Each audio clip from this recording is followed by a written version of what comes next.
ராஜராஜ சோழனுக்கு அப்புறம் அவரோட மகனான ராஜேந்திர சோழன் அரசனாகிறாரு.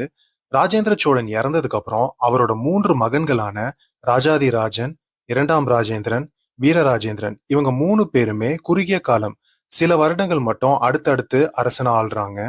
வீரராஜேந்திர சோழன் இறந்ததுக்கு அப்புறம் அவரோட மகனான அதிராஜேந்திர சோழன் அரசனாகிறாரு. ஆனா அவர் சில மாதங்கள் மட்டுமே அரசனா இருக்காரு. துரதிருஷ்டவசமா நோய்வாய்ப்பட்டு இறந்து போறாரு. அதிராஜேந்திர சோழனோட மறைவுக்கு அப்புறமா சோழ நாட்டை ஆண்டவர் தான் குலோத்துங்க சோழர். ஆனா குலோத்துங்க சோழர் அதிராஜேந்திர சோழரோட மகன் கிடையாது. ராஜேந்திர சோழனுக்கு இவங்க 3 பேர் தவிர இன்னொரு மகளும் இருக்காங்க. அவங்க பேரு அம்மங்கை தேவி. அந்த அம்மங்கை தேவியோட மகன் தான் குலோத்துங்க சோழர். குலோத்துங்க சோழரோட ஆட்சி காலம் பொதுயுகம் 1070 இருந்து 1122 வரைக்கும் அப்படின்னு சொல்லப்படுது.